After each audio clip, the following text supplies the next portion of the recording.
Suara serangga malam bersahut-sahutan di lembah itu. Dari kejauhan, terdengar desir lembut, seperti ratusan bisikan halus yang datang dari arah hutan bambu. Orang-orang desa menyebutnya napas bumi, tapi bagi sebagian lain itu suara tangis yang tak pernah benar-benar berhenti. Desa Waringin, sebuah tempat terpencil di lereng gunung, seolah terperangkap di masa lalu. Rumah-rumah kayu berdiri rapat, atapnya ditumbuhi lumut, dan jalan setapaknya selalu basah oleh embun. Di pinggir desa, tepat di tepi sungai kecil yang mengalir tenang, tumbuh rumpun bambu setinggi rumah. Rapat, gelap, dan bergerak sendiri meski udara sama sekali tak berangin. Penduduk sini percaya, ada sesuatu yang tinggal di antara batang-batang itu. Rara datang ke desa itu di awal musim hujan. Ia mahasiswi antropologi dari kota, sedang menyusun tugas akhir tentang mitos dan cerita rakyat Jawa lama. Rambutnya diikat sederhana, matanya tajam tapi penuh rasa ingin tahu. Ia datang dengan ransel besar dan kamera kecil, tapi tak membawa apapun untuk menghadapi yang tak terlihat. Saat sore menjelang, Rara tiba di rumah tempat ia akan menumpang. Rumah seorang nenek bernama Mak Inah. Rumah itu terletak tak jauh dari rumpun bambu. Terlalu dekat, pikir Rara, tapi Mak Inah hanya tersenyum saat ia ragu.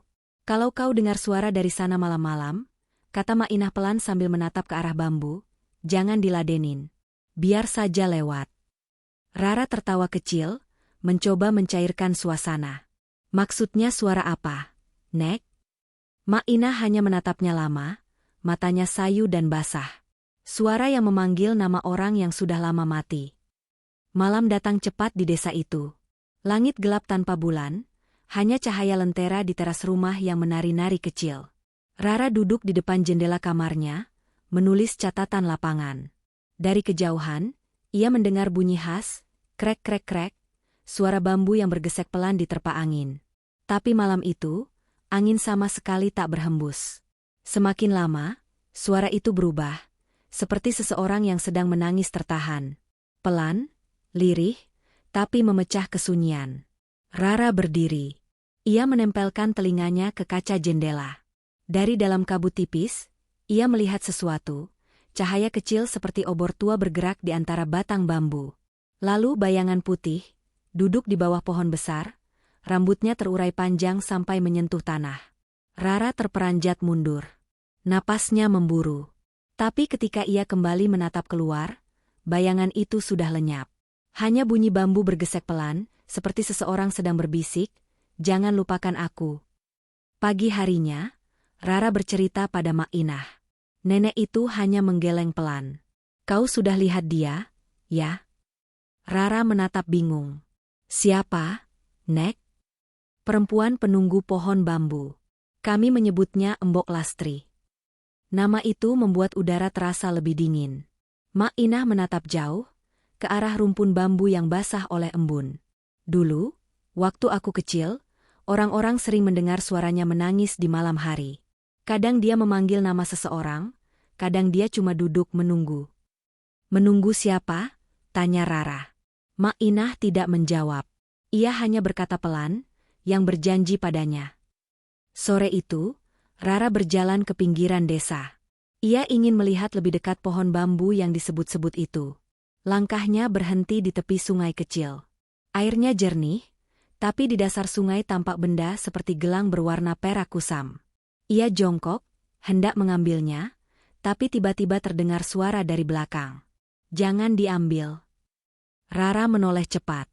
Seorang anak kecil berdiri beberapa meter darinya. Tubuhnya kurus, wajahnya pucat, matanya menatap kosong. Anak itu menunjuk ke arah bambu dan berkata pelan. Dia marah kalau kau menyentuh barangnya. Rara terdiam. Tapi ketika ia menoleh lagi ke sungai, gelang itu sudah tak ada. Angin bertiup pelan dari arah rumpun bambu, menebarkan aroma lembab dan getir. Daun-daun bambu berdesir seperti suara langkah seseorang yang berjalan memutari tempat itu. Rara mundur perlahan, bulu kuduknya berdiri. Malamnya, suara tangisan itu kembali terdengar. Lebih dekat. Lebih jelas. Mak Inah mengetuk pintu kamar Rara. Kau dengar, ya? Rara mengangguk pelan. Jangan keluar. Apapun yang kau dengar, jangan keluar rumah malam ini. Tapi rasa ingin tahu Rara terlalu besar. Saat jam hampir tengah malam, ia membuka jendela.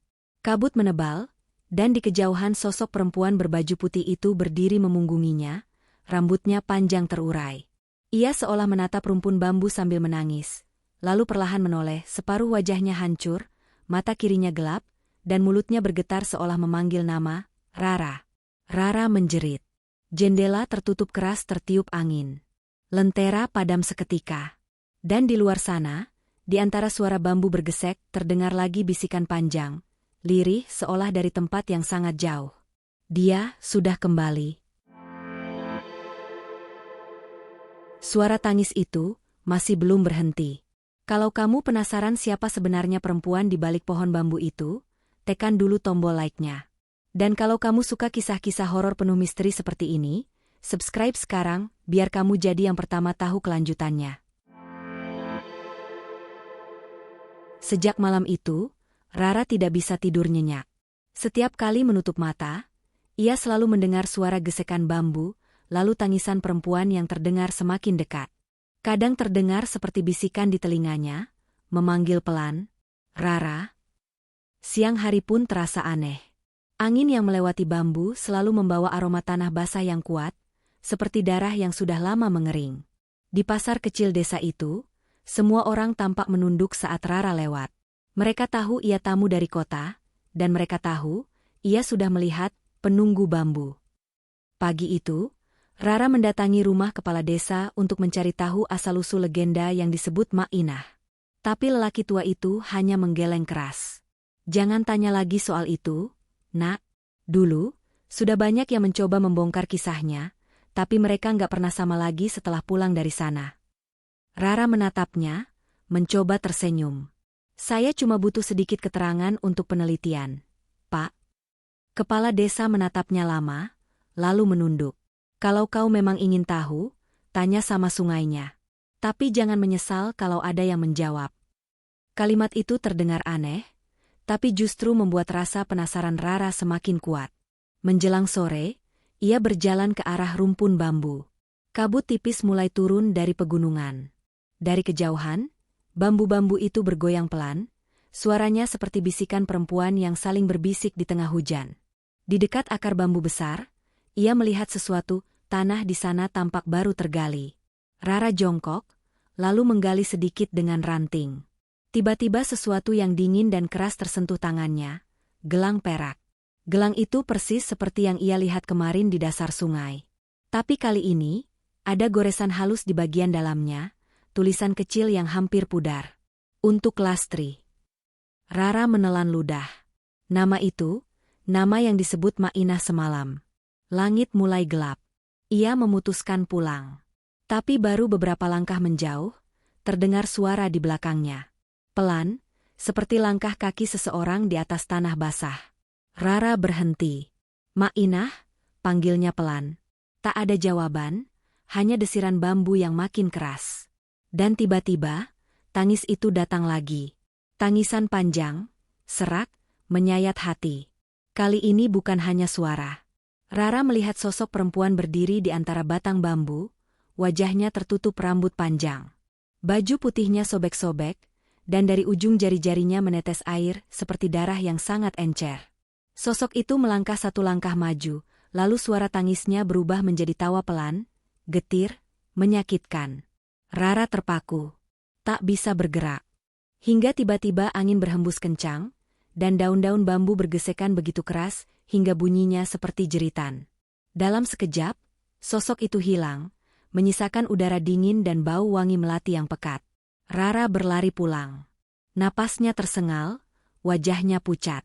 Ia menutup pintu kamarnya rapat-rapat. Tapi malam itu, ia tak bisa berhenti memikirkan nama di gelang itu. Lastri.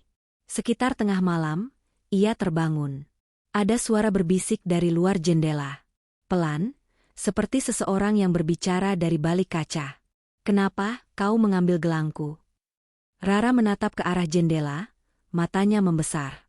Dari luar, tampak tangan pucat menempel di kaca, meneteskan air, dan suara itu berkata lagi. Dia tidak kembali. Keesokan paginya, Rara mendatangi Mak Inah dengan wajah pucat dan mata merah. "Nek, siapa Mbok Lastri sebenarnya?" Mak Inah menarik napas panjang, menatap kosong ke lantai. "Dia perempuan yang dulu tinggal di sini. Orang bilang, dia dikutuk. Tapi sebenarnya, dia cuma perempuan yang menunggu janji yang gak pernah ditepati." Rara duduk diam, mendengarkan. Dulu, Lastri punya kekasih dari keluarga kaya di kota. Mereka berjanji akan menikah di bawah pohon bambu itu. Tapi laki-laki itu nggak pernah kembali. Lastri menunggu berhari-hari, sampai orang-orang bilang dia gila. Akhirnya, dia bunuh diri di sana. Sejak itu, setiap malam bulan mati, suaranya terdengar di antara bambu, menangis menunggu janji ditepati. Mak Inah menatap Rara lekat-lekat. "Dan kau, wajahmu mirip sekali dengan dia." Rara terdiam. Tubuhnya terasa dingin. Ia menatap gelang perak yang kini melingkar di tangannya tanpa sadar. Gelang itu tiba-tiba terasa berat, seperti ada sesuatu di dalamnya yang berdenyut. Malamnya, Rara mencoba menulis catatan penelitian. Tapi kata-kata di layar laptopnya mulai kabur. Di kaca jendela, ia melihat pantulan wajahnya sendiri. Namun di belakang pantulan itu, tampak sosok lain perempuan dengan rambut panjang menunduk di belakangnya, wajahnya samar, seolah berdiri di dalam bayangan bambu. Suara tangis itu kembali. Pelan. Lalu semakin keras, semakin dekat. Lampu kamar bergetar, mati sekejap. Dan dari kegelapan, terdengar satu kalimat pelan, jelas, penuh sedih. "Kenapa kau datang kalau hanya untuk pergi lagi?" Rara memejamkan mata, tubuhnya gemetar. Ketika ia buka mata, kamar sudah tenang. Tapi gelang di pergelangan tangannya kini basah, berembun, dan dingin seperti baru saja disentuh tangan seseorang dari dunia lain. Hari ketiga di Desa Waringin, hujan turun sejak pagi. Gerimis tipis membasahi tanah merah dan memunculkan aroma lembab yang menusuk hidung. Dari jendela kamarnya, Rara menatap rumpun bambu di kejauhan. Diam, tapi seolah hidup. Setiap kali hujan jatuh di desa itu, suara bambu akan terdengar seperti orang berbisik. Seakan-akan, ada yang sedang bercerita. Rara memutuskan mencari tahu lebih jauh tentang sosok Lastri. Ia pergi ke gudang tua di belakang rumah kepala desa, tempat disimpan catatan-catatan lama desa itu. Tumpukan kertas usang dan buku lusuh berdebu menyambutnya. Di sana, di antara lembaran yang hampir sobek, ia menemukan sebuah surat dengan tinta yang sudah memudar.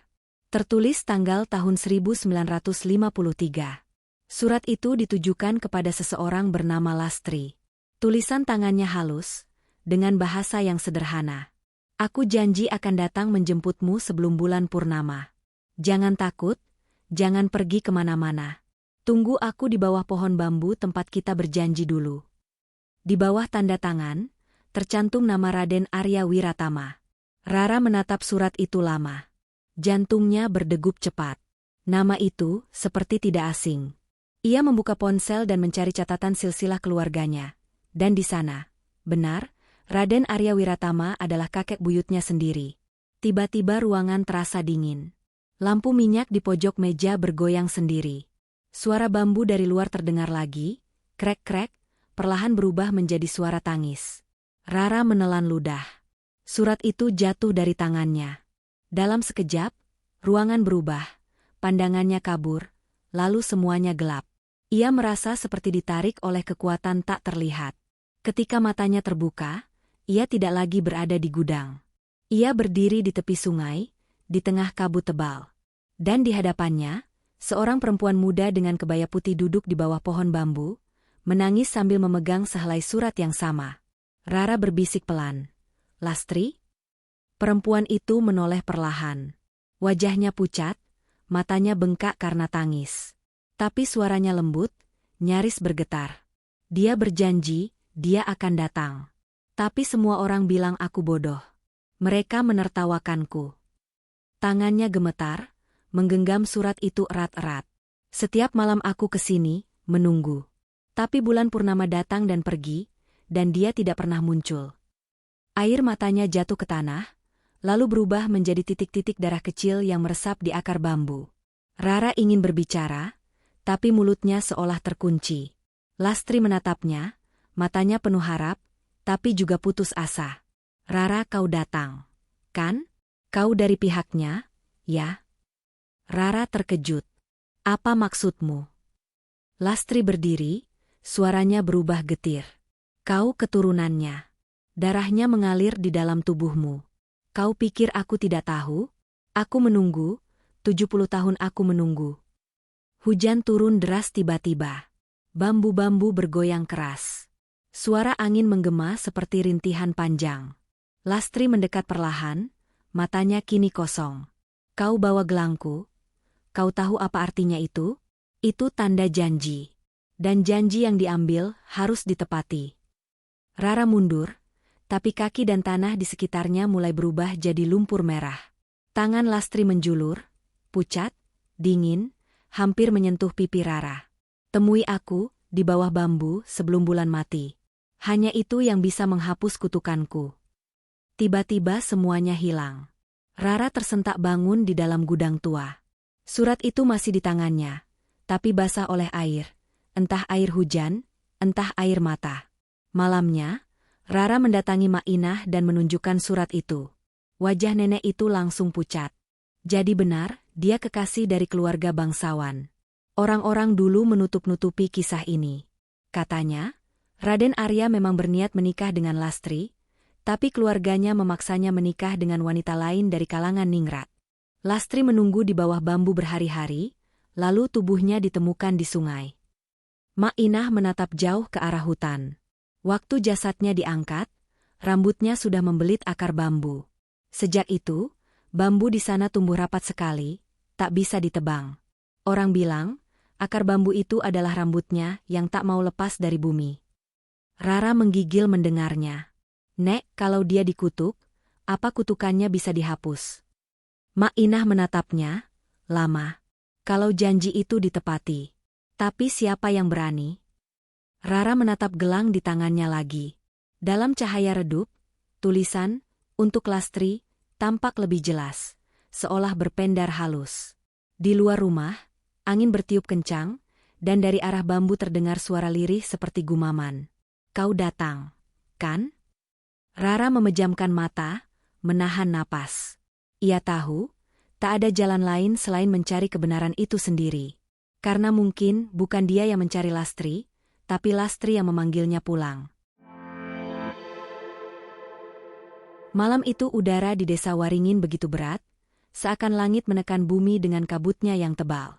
Angin bertiup pelan, tapi cukup membuat daun bambu saling bergesek, krek-krek, menciptakan suara yang tak lagi terdengar seperti desiran alam. Lebih mirip, seseorang yang sedang mengeluh. Rara duduk di tepi ranjang, menggenggam gelang perak di tangannya. Sejak menemukan surat itu, ia tak bisa memisahkan pikirannya dari sosok Lastri. Nama itu terus terngiang, menyusup di sela detak jantungnya. Setiap malam, suara tangis itu makin dekat dan setiap kali ia mencoba tidur, bayangan perempuan itu selalu muncul di mimpinya, duduk di bawah bambu, menatapnya sambil berkata lirih. Waktunya hampir tiba. Mak Inah memperhatikan Rara dari jauh. Perempuan tua itu tahu, sesuatu sedang berubah di dalam diri tamunya. Ia melihat cara Rara bicara yang makin pelan, matanya yang sering menatap kosong ke arah hutan. Malam itu, Mak Inah mengetuk pintu kamar. Nak Rara, makan dulu. Jangan terlalu larut memikirkan hal-hal yang tak kasat mata. Rara menoleh pelan. Nenek tahu, kan kalau dia belum pergi. Mak Inah terdiam. Rara berdiri, langkahnya pelan menuju jendela.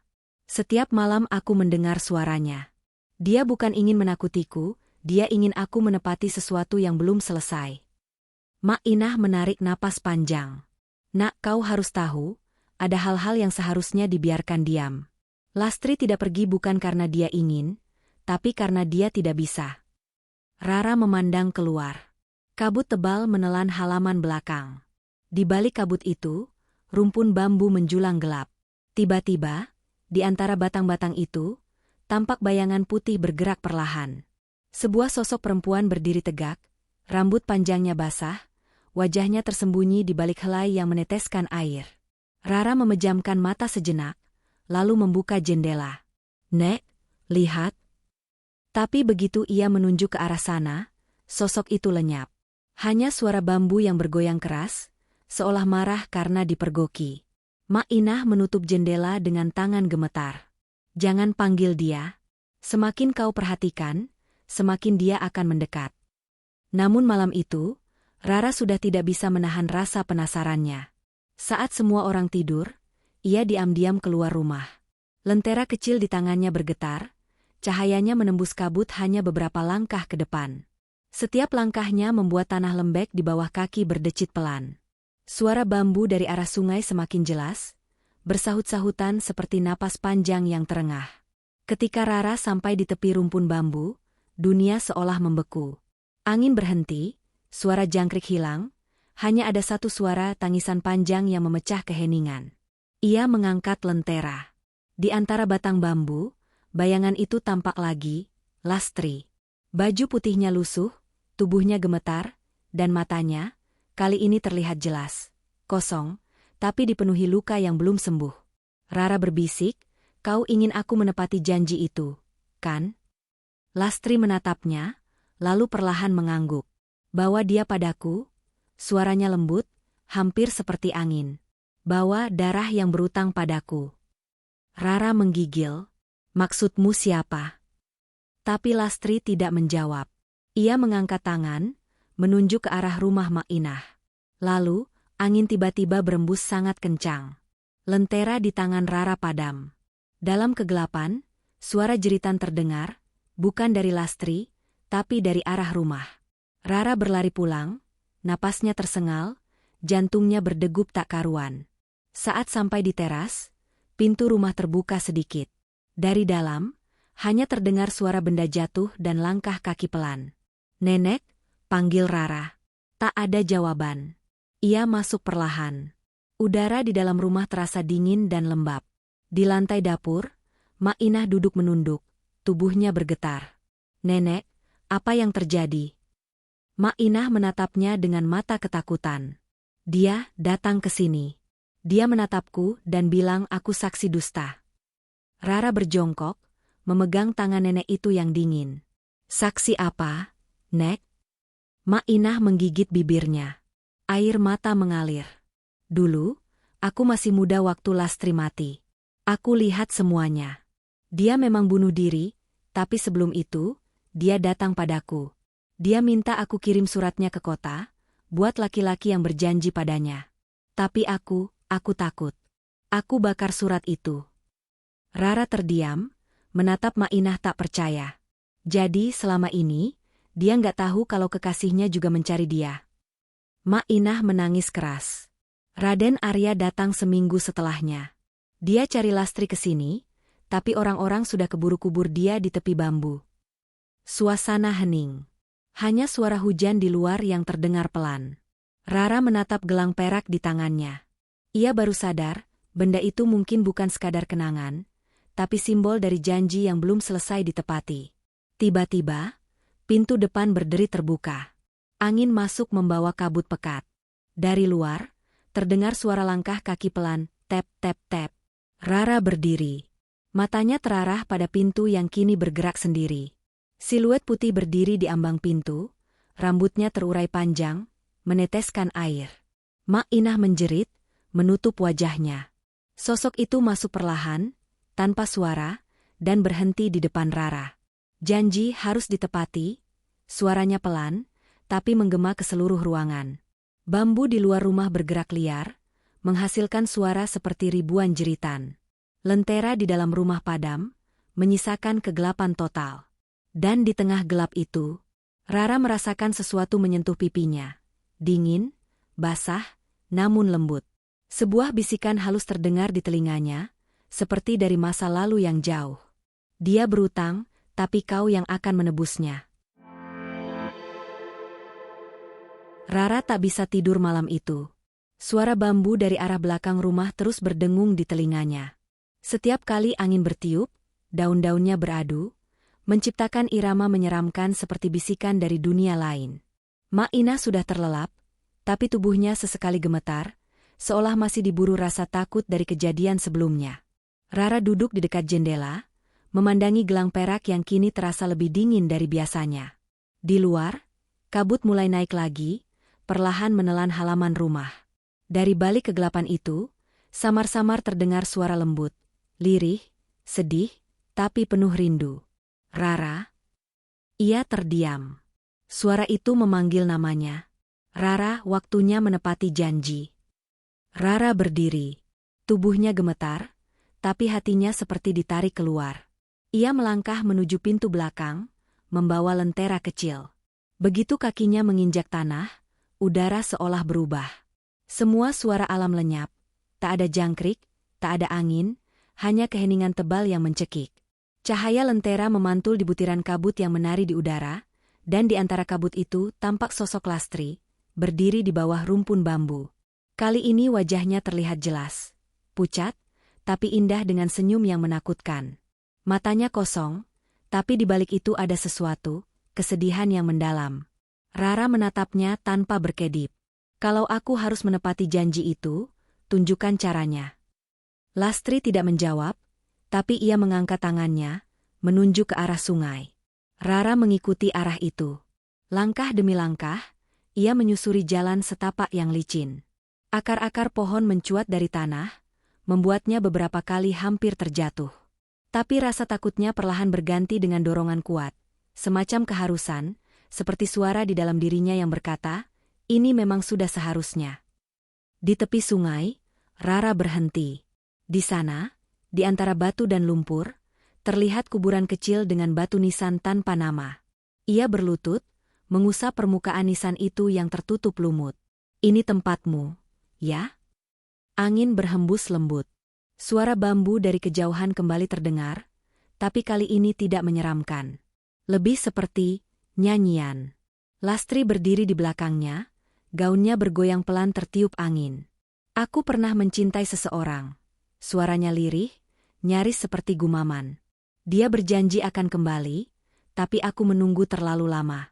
Saat kabar buruk datang, aku tak sanggup lagi. Rara menatapnya. Dia mengkhianatimu? Lastri menggeleng. Tidak. Dialah yang dikhianati. Orang-orang di desa takut kalau kami bersatu. Mereka memfitnahku, dan Mainah waktu itu hanya diam. Rara menelan ludah, matanya menatap kosong. Lalu kenapa aku? Lastri mendekat. Karena darah kita satu. Aku bukan hantu asing. Rara, aku bagian dari keluargamu, dari rahim yang sama, garis yang sama. Aku ingin janjiku disampaikan, agar aku bisa tenang. Rara tertegun.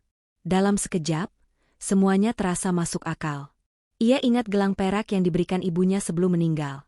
Katanya, itu warisan dari seseorang di masa lalu yang tak sempat meminta maaf.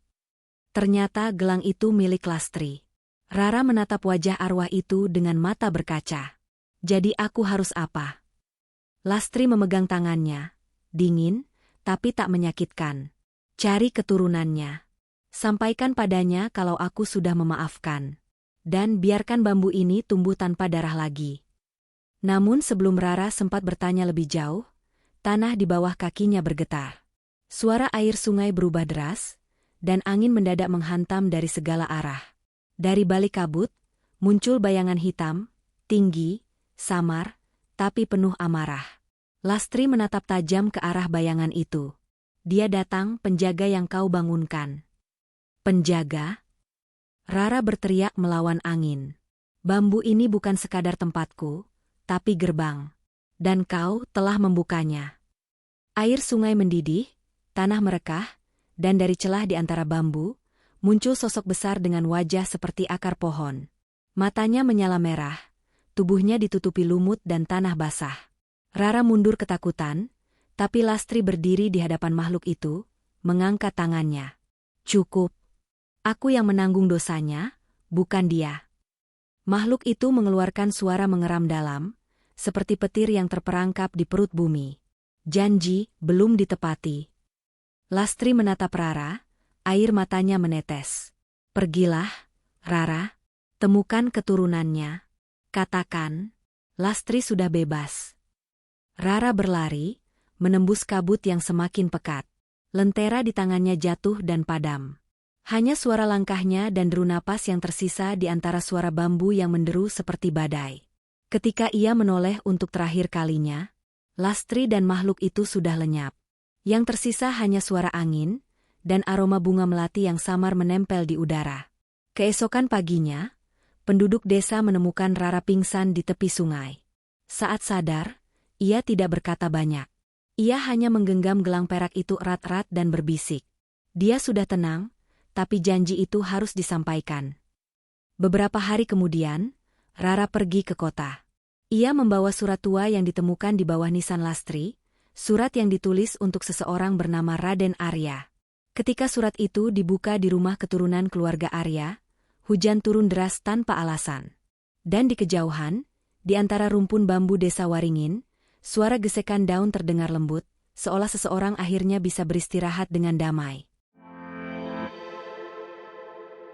Beberapa bulan telah berlalu sejak malam di mana Rara bertemu Lastri di bawah rumpun bambu. Desa Waringin kembali tenang. Tak ada lagi suara tangisan di tengah malam, tak ada kabut aneh yang menelan halaman rumah, dan tak ada lagi cerita tentang sosok perempuan berpakaian putih yang menunggu di tepi sungai. Namun ketenangan itu tak sepenuhnya menenangkan hati Rara. Ia masih sering bermimpi, mimpi yang sama berulang kali. Dirinya berjalan di antara batang-batang bambu yang menjulang, dengan suara lembut yang memanggil namanya dari kejauhan. Rara, sudahkah kau menepati janji itu? Pagi itu, Rara berdiri di depan rumah besar bergaya kolonial di pinggiran kota tua. Ia membawa surat tua dalam bingkai kaca, surat milik Lastri, yang selama puluhan tahun terkubur di tepi sungai. Surat itu akhirnya ia temukan setelah malam panjang penuh darah dan kabut. Dan kini, ia datang untuk mengembalikannya pada keturunan keluarga yang disebut di dalam surat itu, keluarga Raden Arya. Seorang pria tua membukakan pintu. Matanya tajam, tapi senyumnya ramah. "Selamat siang, Nona. Ada yang bisa saya bantu?" Rara menunduk sopan. "Saya ingin mengembalikan sesuatu. Ini milik leluhur keluarga Anda." Ia menyerahkan bingkai kaca itu. Pria tua itu memandangnya heran, lalu menatap surat di balik kaca. Tinta sudah memudar, tapi tulisan halus tangan perempuan masih bisa terbaca. "Untuk Raden Arya. Jika waktu bisa diputar, aku ingin menunggumu sekali lagi di bawah bambu itu, Lastri." Pria tua itu terdiam lama. Matanya berkaca. "Saya pernah mendengar nama ini dari kakek saya. Dulu, katanya ada seorang perempuan desa yang mati bunuh diri karena cintanya pada Raden Arya tak direstui keluarga. Tapi, tidak ada yang tahu kalau dia sempat menulis surat." Rara menatapnya. Sekarang, surat itu sudah sampai ke tempatnya. Pria itu mengangguk pelan, menatap surat itu seolah berbicara pada arwah masa lalu. "Terima kasih, Nona. Mungkin dengan ini, dia akhirnya bisa tenang." Rara tersenyum samar, tapi hatinya bergetar. Ada sesuatu yang berubah di udara, entah angin, entah perasaan. Ia berpamitan, melangkah keluar rumah. Tapi sebelum menutup pagar, ia menoleh sekali lagi ke arah pohon bambu kecil yang tumbuh di halaman rumah itu. Daunnya bergoyang lembut, dan dari sela-selanya terdengar desiran lirih. Seolah seseorang membisikkan terima kasih. Hari beranjak sore. Rara kembali ke desa Waringin. Langit memerah di atas pepohonan, dan kabut tipis mulai turun dari arah sungai. Ia berjalan ke tempat itu, tepi rumpun bambu yang dulu menjadi saksi segala kejadian. Tanahnya kini bersih, tidak lagi ditumbuhi lumut hitam. Hanya sebuah nisan sederhana berdiri di sana, dengan tulisan baru yang ia ukir sendiri. "Lastri, perempuan yang menunggu janji." Rara berlutut, menaruh bunga melati di atasnya. "Lastri, suratmu sudah sampai." Dia tahu semuanya sekarang. Angin berhembus pelan. Daun-daun bambu bergerak lembut, menghasilkan suara samar seperti nyanyian. Rara menutup matanya, tersenyum tipis. Untuk pertama kalinya, suara bambu itu tak lagi terdengar menyeramkan, malah seperti belayan halus dari seseorang yang ingin mengucapkan selamat tinggal. Namun ketika Rara hendak beranjak, sesuatu membuat langkahnya berhenti. Di tanah, tepat di depan nisan itu, tampak sebuah benda kecil yang berkilat terkena sinar matahari sore. Ia membungkuk dan mengambilnya, sebuah gelang perak. Gelang yang sama, yang dulu ia pakai saat pertama kali datang ke desa ini. Tapi kini, gelang itu kosong. Tidak dingin, tidak berat. Hanya, tang. Rara menatap langit. Kau sudah bebas, kan? Tak ada jawaban. Tapi dari arah sungai, burung bangau terbang rendah melewati bambu yang berayun, meninggalkan siluet putih yang menari di udara. Dan di balik semua itu, samar, hanya terdengar satu suara lembut, hampir tak terdengar. Terima kasih. Rara menatap bambu itu lama, lalu berjalan pergi. Tapi langkahnya terhenti lagi setelah beberapa meter. Ia menoleh ke belakang. Dan untuk sepersekian detik, di antara kabut sore, ia melihat siluet perempuan berjubah putih berdiri di bawah bambu, tidak menakutkan, tidak menunduk, melainkan tersenyum. Senyum yang damai, seperti seseorang yang akhirnya bisa pulang. Rara menatapnya dengan mata berkaca, lalu berbisik. Selamat beristirahat, Lastri. Siluet itu perlahan memudar bersama sinar jingga sore. Malam turun cepat. Di kejauhan, desa mulai sepi. Mak Inah menunggu Rara di beranda, tersenyum lega saat gadis itu datang. Sudah selesai, nak? Rara mengangguk. Sudah, Nek. Sekarang dia nggak menunggu lagi. Mak Inah menatap ke arah rumpun bambu. Aku tahu. Suaranya sudah berubah. Seperti lagu lama yang akhirnya selesai. Mereka berdua duduk dalam diam, menatap bambu yang bergoyang perlahan diterpa angin malam. Dan entah mengapa, di tengah keheningan itu, Rara merasa bahwa beberapa janji memang tidak perlu ditepati dengan darah, cukup dengan keikhlasan. Di akhir malam, angin berembus lembut membawa suara bambu yang berdesir pelan. Bukan lagi jeritan, bukan tangisan, tapi doa. Doa untuk dua jiwa yang terikat oleh waktu, yang akhirnya sama-sama menemukan jalan pulang. Dan sejak saat itu, orang-orang di desa Waringin tidak lagi menyebut Lastri sebagai penunggu pohon bambu. Mereka memanggilnya dengan nama baru. Perempuan penjaga janji.